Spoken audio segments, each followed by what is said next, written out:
Hey, what's going on, everybody? This is Brandon with Taylorsfiresmoke Cooking. It's the time of year where you're looking for something to warm up those bones when it's cold outside. And I've got the perfect recipe for you.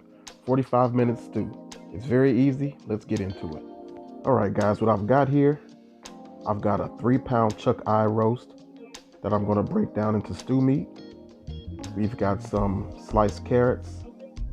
We've got some sliced potatoes, green pepper, onion. We're going to use a little beef broth, some complete seasoning, black pepper. We've got some salt, granulated garlic, minced garlic, and a can of cream of mushroom soup. So those are the ingredients. Let's go ahead and break it down. And don't forget to give the thumbs up, guys, and share me out. All right, guys, what we're going to do, we're just going to take this roast and we're going to cube it up. I like taking whole roast because you save money when you cut in the stew meat yourself. You save a few pennies on the dollar. So if I can, I'll buy a whole roast and I'll just break it down myself and then save the money. We're just going to cube it into about 1 by 1 inch cubes, but you can cut it as big or as small as you like, or you can just buy the regular stew meat. It's up to you. But this is a chuck eye roast, a really good roast to use in stew. It gets really tender and it tastes really good. All right, we've got it all broken down. Now we're just going to go ahead and add it and season the meat. So we're going to hit it with some of that granulated garlic. We're going to go really heavy on this seasoning because the meat is what's going to help season the stew itself. We're going to be cooking this in a pressure cooker, so that's why it's called 45-minute stew. We're going to hit it with some coarse black pepper.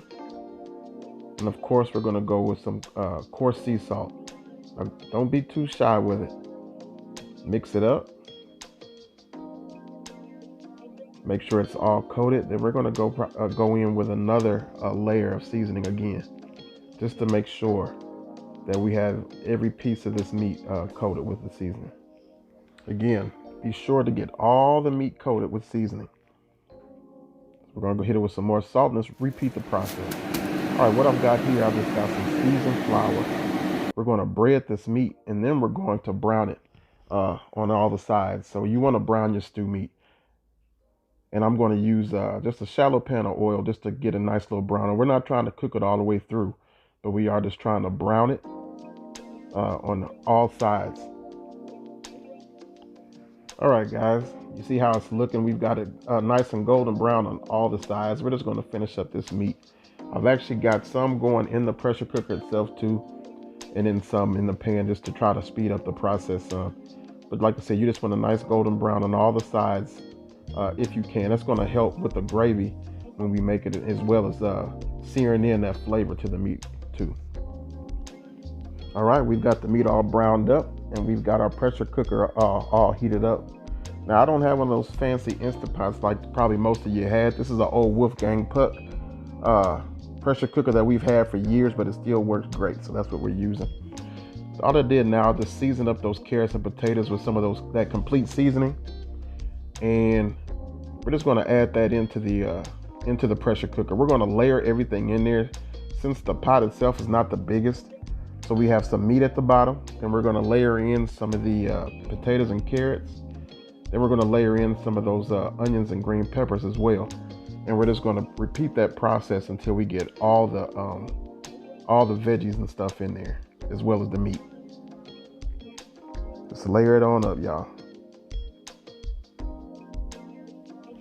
All right, guys, we got everything in there. Now we're going to add that can of cream of mushroom soup. This is going to help provide a little creaminess, as well as help with the gravy for our stew.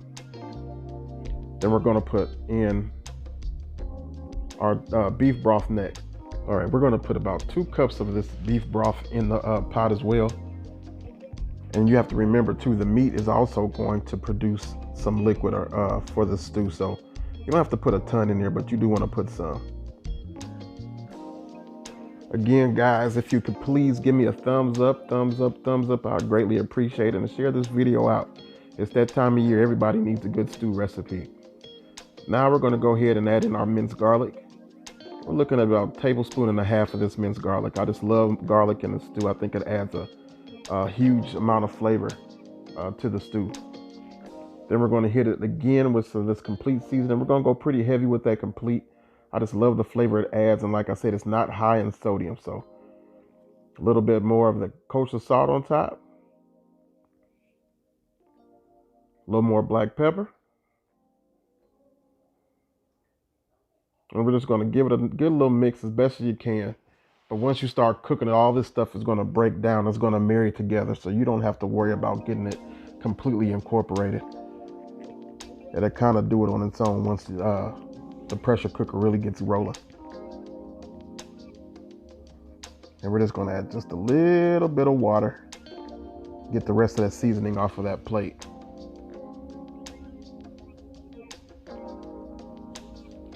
All right, guys, do a little housekeeping. Then we're going to put that lid on. And we're going to set this thing for 20 minutes. Like I said, I call it a 45-minute stew. 25 minutes is basically prep time. That's cutting up your veggies. That's browning up your stew meat. And the other 20 minutes is in the pressure cooker. So it doesn't take long, but it's gonna taste like it was in the slow cooker all day long. All right, guys, it's been 20 minutes. Let's take a look at this stew. Yes, sir. That's exactly what you're looking for. You can see how thick that gravy's gotten, how rich it is, how well it's incorporated, and it smells fantastic, guys. Thick chunks of potato, those carrots. And check this out. Look how tender this meat is. That's what you want. You want your stew meat fork tender when you don't want to have to be biting and chewing forever. And you can see that fork tender. That's perfect. That's perfect. And it's got a good amount of seasoning. If somebody wanted a little extra seasoning, you can just put a little salt on the back end if you want it. But this is spot on. It's quick and easy, and you'll love it, guys. If you enjoyed the video, make sure you give me a thumbs up, like, comment, and subscribe if you're not already a subscriber. Once again, I appreciate you guys' support. God bless you. Until the next time, be easy.